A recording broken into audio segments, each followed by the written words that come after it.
Dollar अगर उसने India ने 76 रुपए पे रखा हो तो इंडिया का कसूर है, हमने 180 पे ले गए।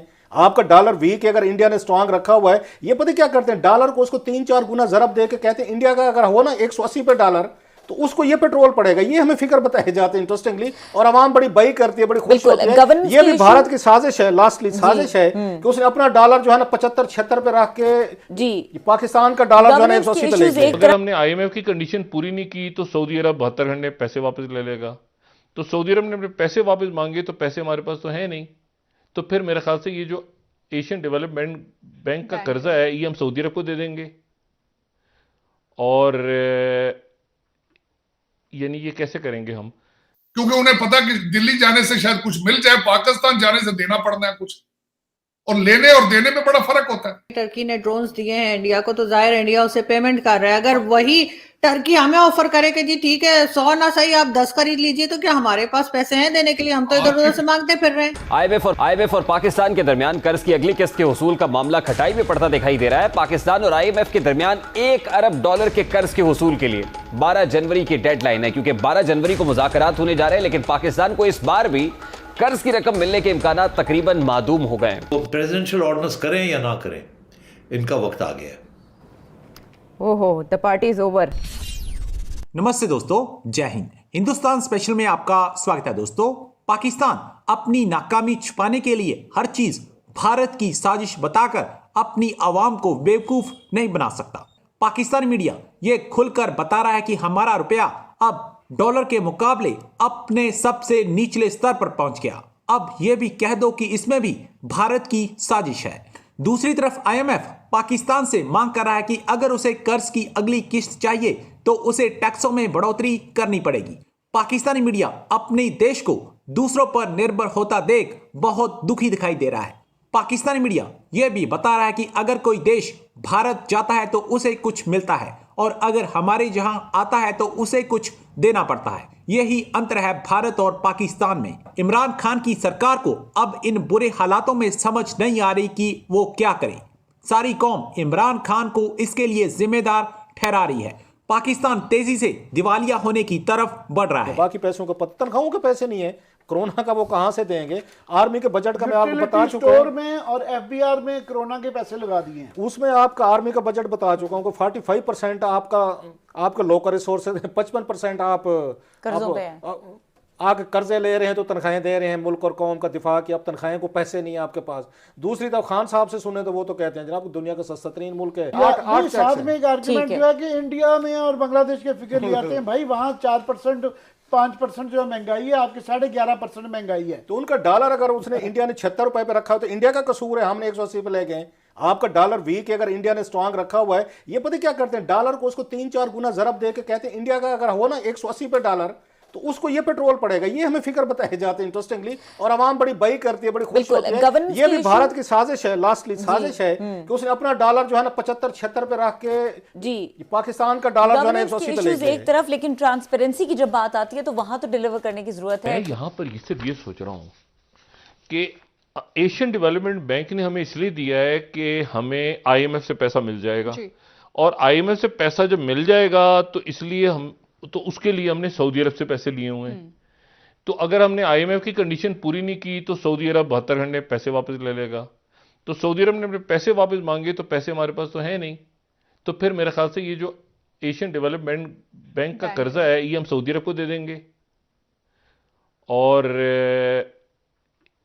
यानी ये कैसे करेंगे हम, यहाँ पे कोई गड़बड़ है, ठीक है ना। ये हम उनको दे देंगे, एशियन डेवलपमेंट बैंक से कहेंगे भाई हम हमारे मतलब कुछ, क्योंकि असल तो उधर से पैसे आने थे ना, उधर के पैसे अभी आ नहीं पा रहे IMF से, और सऊदी अरब से भी ले लिए हमने, इधर से भी दिखा के ले लिए, उधर अटक गए। उनकी सिर्फ एक कंडीशन पूरी हुई है, और ये कि शौकत तरीन सब सेनेटर बन गए, अल्लाह ताला उन्हें मुबारक करे। तो ये जो मसला है ये गड़बड़ घोटाला है, ये कैसे होगा अब? और इसमें 17% अगर आप लगाते हैं तो वो जिन चीज़ों पे लगनी है, तो वो गैस तो आ नहीं रही, और बिजली और ये चीज़ें और वो चीज़ें, और उसमें एकदम से महंगाई कहाँ जाएगी? तो वो जो है वो खान साहब ने यकीनन रोका है अभी।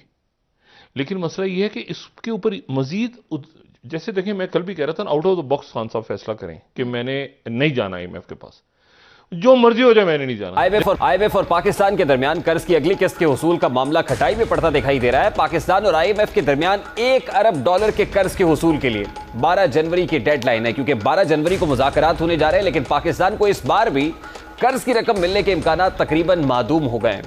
आईएमएफ बोर्ड मीटिंग से 2 हफ्ते कबल पाकिस्तान को फाइनेंस ज़िम्नी बिल और स्टेट बैंक तरमीमी बिल मंजूर कराना था। इंतखाबात में शिकस्त के बाद हुकूमत ने आलमी मालियाती इदारे यानी आईएमएफ से $1 अरब कर्ज की किस्त हासिल करने के लिए फाइनेंस बिल पेश करने का फैसला मुअख्खर कर दिया है।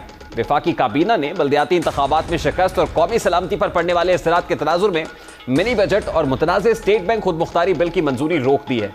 आईएमएफ की शराइत पर 360 अरब से जायद का मिनी बजट बड़ा चैलेंज है और हुकूमत ने एक बार फिर आईएमएफ से मुज़ाकरात का फैसला किया है। पार्लियामेंट से मंजूरी तवील वक्त ले सकती है। फौरी मंजूरी के लिए मुश्तरका इजलास बुलाना मुमकिन है। हुकूमत ने 360 अरब से जायद का मिनी बजट पार्लियामान की बजाय ऑर्डिनेंस के जरिए लाने का फैसला भी किया। यानी एक तरफ तो कैबिनेट में डिस्कस नहीं हुआ, फाइनेंस बिल की सूरत में नहीं आएगा, दूसरी तरफ जरा ये बता रहे हैं कि हुकूमत ऑर्डिनेंस ला सकती है। जहां मिनी बजट और स्टेट बैंक की खुद मुख्तारी के लिए ऑर्डिनेंस का सहारा लिया जा रहा है, वहीं हुकूमत वक्ती खतरात से निपटने के लिए कमर्शियल बैंक से कर्ज लेने की कोशिश भी कर रही है। गुज़श्ता रोज वफाकी काबीना ने तकरीबन $4 बिलियन के इंतहाई महंगे कलील मुद्दती गैर मुल्की तजारती कर्जों की मंजूरी दी है। यानी उसका पैरेलल जो है वो कमर्शियल लोन्स, कमर्शियल बैंक से रकम है, लेकिन ये रकम किन शराइत पर ली जाएगी, जाहिर है ये भी बहुत मुश्किल हो जाएगा और फिर उसको उतारना उससे भी बड़ा चैलेंज होगा।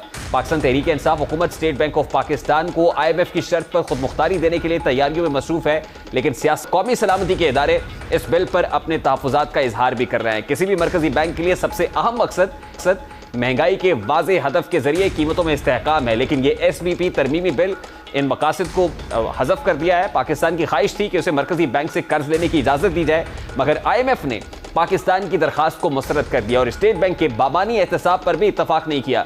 मरकजी बैंक से कर्ज लेने पर पाबंदी ने हुकूमत को कमर्शियल बैंकों के रहमो करम पर छोड़ दिया है, जिन्होंने हालिया हफ्तों में शरह सूद का मुतालबा किया है, जो अहम पॉलिसी की शरह से काफ़ी ज़्यादा है। मरकजी बैंक का मुनाफा भी 100% वफाकी हुकूमत को मुंतकिल नहीं किया जाएगा। आईएमएफ ने मॉनेटरी एंड फिस्कल पॉलिसी को कोऑर्डिनेशन बोर्ड को बरकरार रखने का पाकिस्तान का मुतालबा भी मुस्तरद किया है। वजीर कानून के मुताबिक $3 के गैर मुल्की तिजारती कर्जों की मंजूरी फेडरल कैबिनेट ने दिया है। हुकूमत एक मरतबा फिर शॉर्ट टर्म लोन्स लेने जा रही है, जो इससे बड़ा चैलेंज बनता चला जा रहा है। और अगर इन लोन्स की तफसीलात आपके सामने रखें तो वो भी बहुत हैरान कुन है। आज एक्सप्रेस ट्रिब्यून में खबर शाया हुई है, जिसमें दावा किया गया है कि वफाकी हुकूमत ने दुबई इस्लामिक बैंक से $420 मिलियन, स्विस क्रेडिट से $85 million, industrial and commercial bank चीन से $800 मिलियन, इसी तरह eco trade and development bank से $40 मिलियन, अजमान बैंक से $350 मिलियन, चाइना डेवलपमेंट बैंक से $1 मिलियन, स्टैंडर्ड चार्टर बैंक से $800 मिलियन और मशरिक बैंक से $270.5 मिलियन कर्ज लेने की मंजूरी दी है। इसी दौरान वफाकी इजलास के बाद वज़ीर इत्तलात ने दावा किया कि मुल्क के तमाम माशी आशारिया मस्बत समत में हैं। आखिर इसके पीछे क्या मंतक है? मिनी बजट लाएंगे, 360 अरब रुपए का मामला है। अगर ये नहीं होता तो क्या वो ट्रॉन्च जारी हो सकेगी? $1 अरब आईएमएफ से मिल सकेगा? यकीनन डिले होगा आईएमएफ के प्रोग्राम को फिर से जारी होने में। 6th रिव्यू जब तक कंप्लीट नहीं होता है, आपको $1 अरब नहीं मिलेंगे।